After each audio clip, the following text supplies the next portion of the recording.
नमस्कार दोस्तों, हमारी आज की कहानी का नाम है समझदारी। तुम्हारी वजह से खुद से प्यार करने लगी हूँ। हाँ, अब मुझे जीना आ गया है।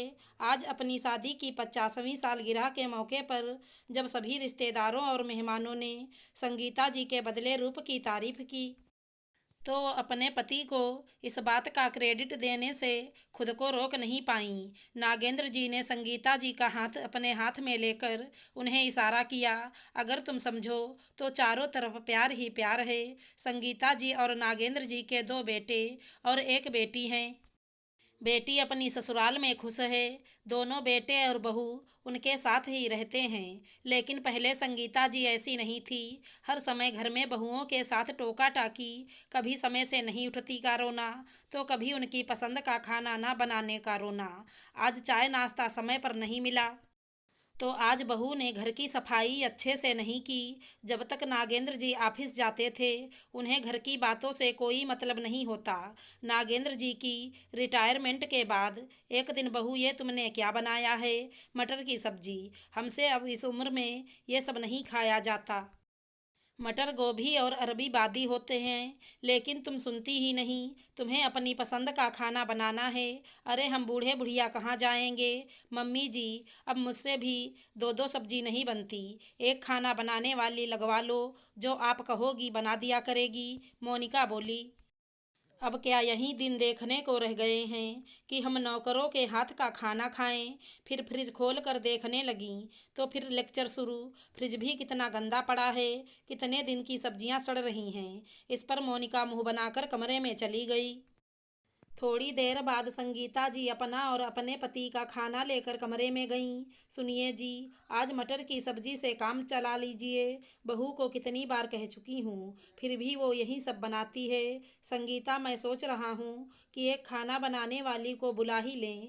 इससे हमें भी मनपसंद खाना मिल जाएगा और तुम्हारा सिर दर्द भी कम होगा, जिससे बहुओं के साथ तुम्हारी रोज बहस भी नहीं होगी। फिर तुम भी खुश रह सकोगी मेरी तरह। कहकर नागेंद्र जी हंसने लगे। आपको तो हर बात मजाक लगती है। खाना बनाने वाली रख लें, जिससे ये बहुएं हमारे हाथ से बिल्कुल निकल जाएं।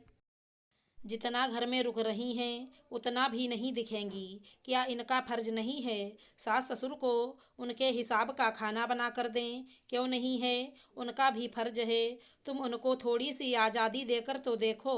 अभी तो उन्हें ऐसा लगता है कि तुम हिटलर की तरह उनके सिर पर नाचती हो। इसलिए वो जानबूझकर कुछ ना कुछ हरकत करती हैं, और ये जो तुम उनसे बहस करती हो, उससे तुम्हारा सम्मान भी कम हो रहा है और तुम्हारा सिर दर्द भी बढ़ता ही जा रहा है। बहू आने के बाद से तुम्हारे चेहरे का ग्लो बिल्कुल ख़त्म ही हो गया है।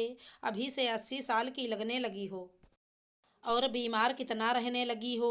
पिछले महीने ही तुम्हारी परेशानी इतनी बढ़ गई थी कि तुम्हें हॉस्पिटल में एडमिट करना पड़ा था।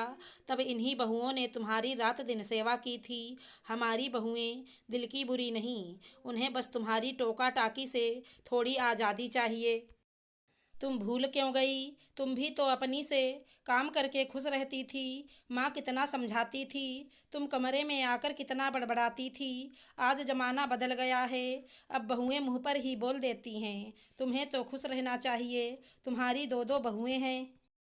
अपनी जिम्मेदारी उन पर छोड़कर आराम करो और अपनी उम्र से कम दिखने की कोशिश करो, ना कि ज़्यादा। और जिम्मेदारी के साथ उन्हें अधिकार भी दो। फिर देखना तुम कितनी खुश रह सकोगी। लेकिन इस सब के लिए तुम्हें खुद से प्यार करना होगा।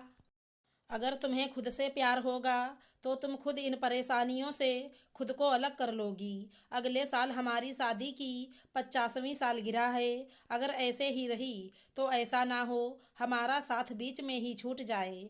मैं तुम्हें उस दिन पुरानी संगीता के रूप में देखना चाहता हूँ। अब हम दोनों के पास समय है। हमें ये समय एक दूसरे को देना चाहिए, ना कि घर गृहस्थी में लगे रहें। नागेंद्र जी की बात ने संगीता जी को सोचने पर मजबूर कर दिया। सही तो कह रहे थे वो। अभी से कितनी उम्र लगने लगी है उनकी। शायद हर समय सोचने की वजह से, कभी दर्द की समस्या तो कभी शुगर की। सही में जिंदगी उनकी है तो अपने बारे में खुद ही तो सोचना पड़ेगा। दूसरे लोग तो आपको समझा ही सकते हैं। उनके मन में अपराध बोध पैदा हो गया अपनी बहुओं के लिए भी, क्योंकि उनकी मनसा बहुओं का दिल दुखाने की नहीं थी। वो तो यही सोचती थी कि वो घर की बड़ी हैं तो उन्हें ही ये सारी जिम्मेदारी और अधिकार अपने पास रखने चाहिए। अपराध बोध अपने पति के लिए भी, जिन खूबसूरत पलों को वो दोनों पूरी जिंदगी ना जी पाए, वो पल जिंदगी के इस मोड़ पर दोबारा मिले तो भी एक दूसरे के साथ समय ना बिताकर घर गृहस्थी में ही खोए हुए थे। यहाँ भी उनकी मंशा पति की भावनाओं को ठेस पहुँचाने की नहीं थी। वो तो बस घर को संभालने में ही सब कुछ भूल चुकी थी। उस दिन से संगीता जी ने बहुओं के साथ टोका टाकी बंद करके अपने आप को टहलने, नागेंद्र जी के साथ बात करने में व्यस्त कर लिया। पूरी जिंदगी जिन पलों को जीने की इच्छा मन में दबाए रहीं, अब उन पलों को जीने लगीं। बहुएं भी टोका टाकी बंद होने से खुद को आज़ाद महसूस करने लगीं। अब वो सास ससुर की पसंद पूछ लेती। आज उन दोनों को शादी की 50वीं सालगिरह थी। आज संगीता जी का रूप बहुत बदला हुआ था। जिन रिश्तेदारों और मेहमानों ने उन्हें काफ़ी समय से नहीं देखा था, वो उनके उस रूप की तारीफ कर रहे थे। संगीता जी मन ही मन अपने पति को धन्यवाद दे रही थी। शादी की सालगिरह एक ऐसा मौका होता है जिस पर हर औरत सुंदर दिखना चाहती है, चाहे उसकी उम्र कितनी भी हो।